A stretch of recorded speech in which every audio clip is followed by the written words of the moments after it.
Nima edi? Sizdan so'rab chiqamanmi? Dadasi, Nima onasi? onam uylarini kanalizatsiyasi buzilibdi. Tanish santexnikingiz yo'qmi? Shunaqa demaysanmi? Yuragim yorildi. Hozir hal qilaman.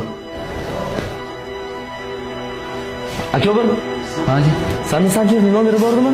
Beraverishmi? Ha, bordi aka, rost chaqiraman. Dadasi, Nima onasi? uyda ishlar ozgina ko'payib ketganda bolalarni bog'chadan ola olasizmi? Bo'lsa ishlar qilma. Hozir bolaga iltimos qilaman. Avaz, to'p. Mashina burib, bolalarni bog'chadan oladi, iltimos. Gap yo'q, o'zi muammo yo'q, ketma. Emas, ko'mak degan kafe ochilganda yaxshi bo'ldi. Narsalari voобще zo'r. Buni bolalar Alo. Nima onasi? Hal qilamiz. Bo'pti. Avval changi kech buzilibdi. mana tayyor usta. Ha? Tuzat olasan? Okey, bir gap yo'q. Dadasi, Nima onasi? ukamni kontragi to'lanmasdan qolibdi. Shuni hal qilib bering. Kecha aytmabsan-da shuni. Qo'yaver, o'zim hal qilaman. Bo'pti. Farruh. Ha. Ana qanikani kontrakt to'lanmay qolibdi, shuning sandaga berib tura olasanmi? Sen bir haftada qaytaraman. Mayli. Bobur, menga qara. Hal qilaman deysan-ku, o'zingni reshala qilib ko'rsatish yaxshi ko'rasan-a?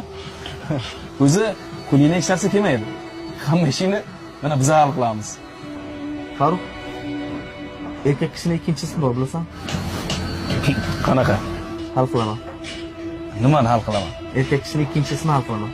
Erkak kishiga onasi, opasi, singlisi, ayoli kim qanaqa muammo bilan telefon qilishidan qat'iy nazar hal qilaman deyish kerak.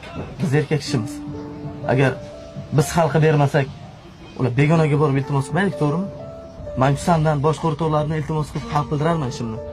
Lekin ularni o'ziga tashlab qo'ysam, ular borib boshqa begona erkakdan iltimos qiladimi? Agar singling, opang, ayoling o'z ishini, o'z muammosini o'zi hal qilishga o'rgansa, natijasini ko'tara olmaysizlar, bolalar. O'zi qachon hal qilib bergansiz? Rostini aytsam, ayol kishining fitrati shunaqa. Bir marta, ikki marta, uch marta aytadi. Qila olmadingizmi? Yoki muammoyni o'zing hal qil dedingizmi?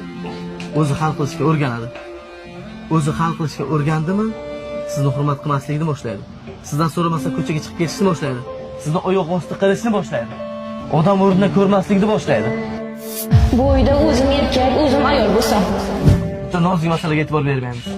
Ajrashish, ichki nizo, urush chanqish, oilaviy muvozanatning buzilishi ayol kishi o'z vazifasini bajarmasligidan, erkak kishi o'z vazifasini